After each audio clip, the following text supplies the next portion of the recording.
قوة إلا بالله العلي العظيم. أعوذ بالله من الشيطان الرجيم. بسم الله الرحمن الرحيم. الحمد لله الذي هدانا لهذا وما كنا لنهتدي لولا أن هدانا الله.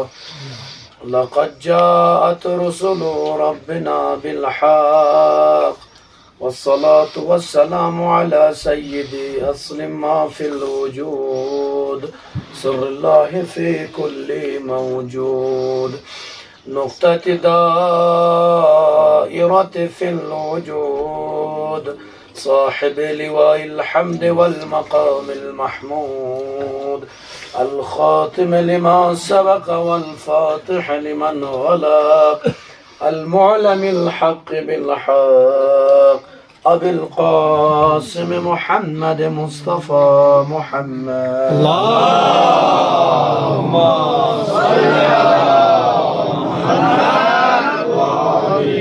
محمد وآله الطيبين الطاهرين المعصومين المظلومين المنتجبين. أما بعد، قال إمامنا رضا عليه الصلوات والسلام: يا ابن الشبيب إن كنت باكيا لشيء فابك للحسين عليه الصلاة والسلام فإنه ذبح كما يذبح الكبش وقتل معه من أهل بيت 18 رجلا. تمام حمد و ثنا ہے ذات پاک پروردگار کے لیے. درود و سلام ہے محمد اور آل محمد علیہ الصلوات والسلام کے اوپر. قابل تعریف لائق تحسین ہے جناب آخوند طالب صاحب کہ یقیناً ماہ مبارک کے سفر میں عزائے حسین علیہ الصلوۃ والسلام کو فراموش نہ کرتے ہوئے اپنے گھر میں آج مجلس امام حسین علیہ الصلوۃ والسلام منعقد کرنے کا شرف پایا ہے. بہت خوش نصیب ہوتے ہیں وہ لوگ جن کے گھر میں ذکر خدا ہر وقت ہوتا ہے. بہت خوش نصیب ہیں وہ لوگ جس کے گھر میں ہمیشہ خدا کی عبادت ہوتی ہے. بہت خوش نصیب ہوتے ہیں وہ لوگ جن کے گھر میں امام حسین علیہ الصلوۃ والسلام کی مظلومیت کو یاد کیا جاتا ہے.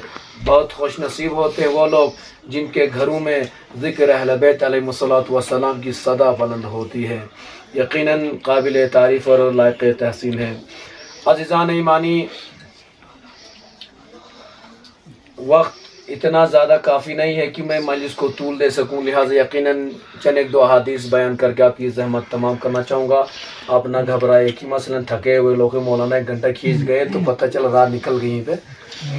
انشاءاللہ ہم اختصار سے کام لیں گے. بس ذکر امام حسین علیہ الصلوۃ والسلام بیان کر کے آپ کی زحمت تمام کرنا چاہیں گے. جس حدیث مبارکہ کو ہم نے سرنامہ یہ کلام قرار دیا، ہمارے اور آپ کے 8ویں امام امام رضا علیہ الصلوۃ والسلام اس حدیث میں ارشاد فرماتے ہیں.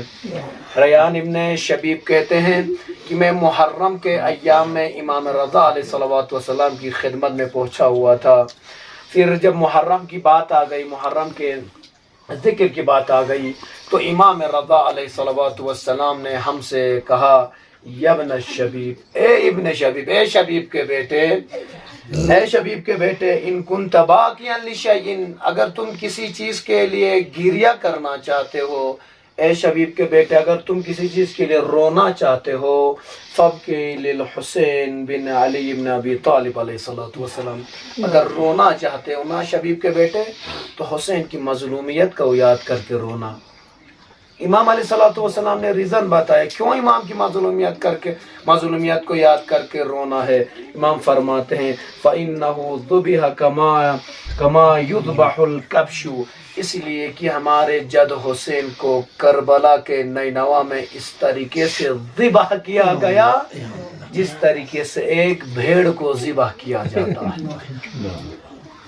امام نے فرمایا اگر رونا چاہتے ہو دنیا میں میرے جد حسین کے لیے گریا کرو، اس لیے کہ ان کو کربلا میں اس بے دردی کے ساتھ شہید کر دیا گیا ہے جس طریقے سے ایک قصاب ایک قصائی ایک بھیڑ کو ذبح کرتا ہے۔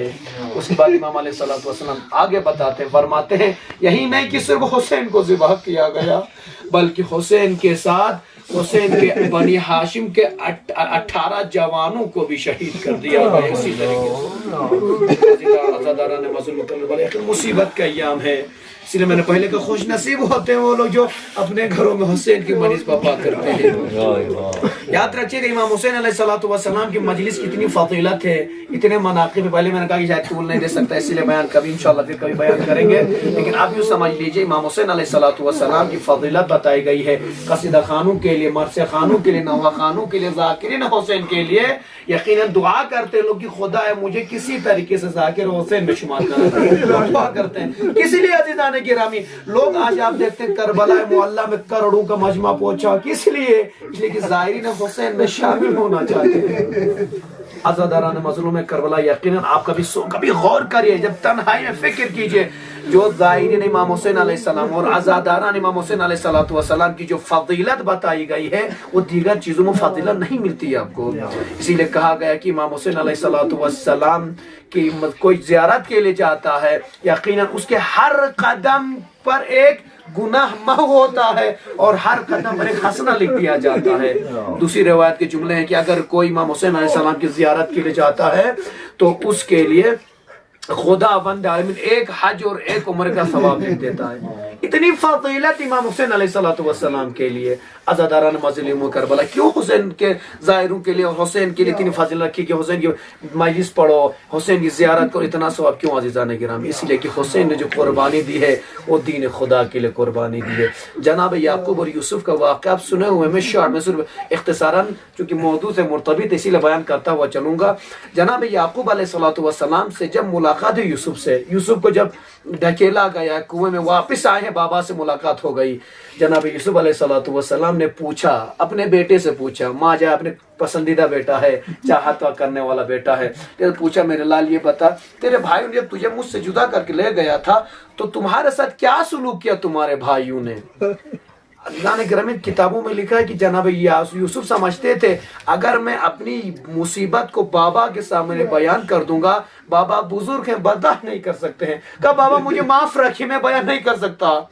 ایک مرتبہ جناب یعقوب فرماتے میرے لال یوسف اگر پورا واقعہ بیان نہیں کر سکتے تو مختصراً بیان ہی کر دو کہ تمہارے ساتھ تمہیں کس طریقے سے کنویں میں پھینکا گیا۔ عزاداران مظلوم کربلا ایک مرتبہ جناب یوسف فرماتے ہیں بابا مجھے بھائیوں نے لے لیا اپنے ساتھ، اور جب ایک کنویں کے قریب پہنچے نا بابا مجھ سے میرے بھائیوں نے خواہش کی کہ یوسف تم اپنے لباس اتار دو، کپڑے اتار دو۔ میرے بھائیوں سے خطاب کرتے ہو، کہا بھائی آپ لوگ شرم نہیں آتی آپ لوگوں کو؟ مجھے لباس اتارنے کے لیے کہہ رہے، مجھے ننگا کرنا چاہ رہے ہو؟ کہا یوسف اگر نہیں اتارو گے تو ہم تمہیں قتل کر دیں گے۔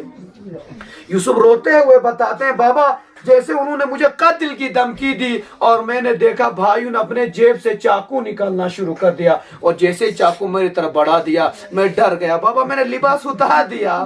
کہا بیٹا اس کے بعد کیا ہوا؟ کہا بابا جیسے میں نے لباس اتار دیا نا بابا جیسے میں ننگا ہو گیا پھر مجھے سب بھائیوں نے پکڑ کر کنویں میں گرا دیا۔ جیسے اتنا بیان کیا تھا تاریخ کہتی جناب یوسف کے والد کو یوسف کا یہ غم برداشت نہ ہوا اور بے ہوش ہو گئے جناب یعقوب علیہ السلام۔ سلام ہو اس فرزند زہرا حسین کے اوپر۔ آج یوسف زہرا اپنے یوسف علی اکبر کے کلیجے سے آج برچھی نکال رہے ہیں۔ برداشت کر، جوان کا لاش آج گوہ میں پڑا ہوا ہے، بھائی علی بھائی عباس کا سر آج زانوں پر پڑا ہوا ہے، لیکن اس کے باوجود نہ جانے حسین نے کتنی برداشت کی ہوگی۔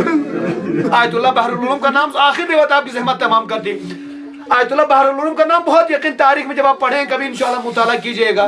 آیت اللہ بحر العلوم کہتے ہیں کہ میں اسی بارے میں غور کر رہا تھا کیوں فضیلت ہے اتنی مجلس حسین کی، کیوں زائرین حسین کی اتنی فضیلت رکھی گئی ہے، کیوں ان کے لیے اتنا ثواب رکھا گیا، خدا نے اتنا کیوں رکھا گیا ہے۔ میں اسی چیز میں زیارت کے سفر پر تھا لیکن یہ فکر کرتا ہوا جا رہا تھا، لیکن فکر کرتے کرتے میں نے راستے میں دیکھا ایک گھوڑا سوار میرے پاس آیا،